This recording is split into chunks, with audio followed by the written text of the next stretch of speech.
Hello বন্ধুরা, আসসালামু আলাইকুম। M H medicine and health tips থেকে সবাইকে জানাই স্বাগত।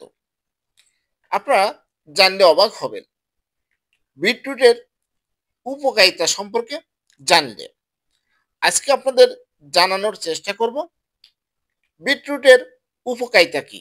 একটু সময় নিয়ে আমার এই ভিডিওটি দেখুন, অবশ্যই উপকারে আসবে। বিটরুট পাউডার উচ্চ রক্তচাপ নিয়ন্ত্রণে সহায়ক।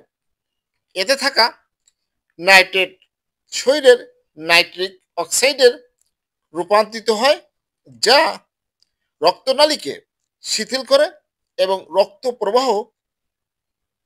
কি করে রক্ত প্রবাহ উন্নত করে।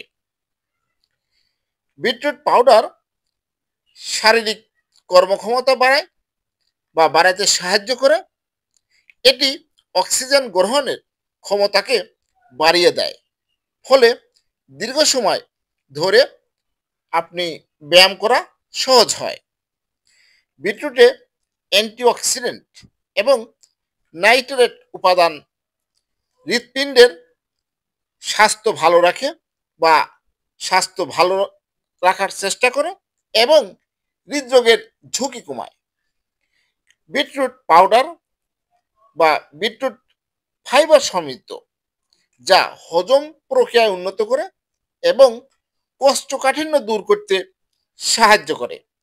একটি বিষয় জানা প্রয়োজন, আমাদের বর্তমানে মানুষের 80% প্রায় কোষ্ঠকাঠিন্য বা হজম প্রক্রিয়া নিয়ে এই সমস্যায় ভুগছেন। তাদের জন্য কিন্তু বিটরুট পাউডার খুবই উপকারী।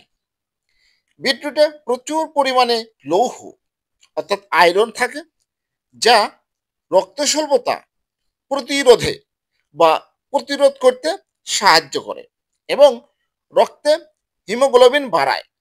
যাদের হিমোগ্লোবিন কম রয়েছে তারা বিটরুট খেতে পারেন। বিটরুট পাউডার মস্তিষ্কের রক্ত প্রবাহ উন্নত করে, যা স্মৃতিশক্তি বাড়াতে এবং মানসিক যে চাপ থাকে সেটা দূর করতে সাহায্য করে। আপনারা জানেন বিটরুট লিভার ডিটক্সিফিকেশন সহায়ক। এটি টক্সিন বের করতে দেয় বা বের করতে সাহায্য করে এবং লিভারের কার্যকারিতা উন্নত করে। আপনারা জানেন মানবদের একটি গুরুত্বপূর্ণ অঙ্গ হচ্ছে লিভার। এই লিভারকে আমাদের ভালো রাখা দায়িত্ব। হ্যালো বন্ধুরা, আপনাদের জানানোর চেষ্টা করেছি বিটরুট খাওয়ার উপকারিতা সম্পর্কে। আমার এই ভিডিওটি যদি ভালো লাগে, নতুন নতুন ভিডিও পেতে আমার চ্যানেলটি এখনই সাবস্ক্রাইব করে রাখুন, লাইক কমেন্ট শেয়ার করুন, তাহলে আমার নতুন নতুন ভিডিও আপনার কাছে পৌঁছে যাবে। হ্যালো বন্ধুরা, সবাই সুস্থ থাকবেন, ভালো থাকবেন।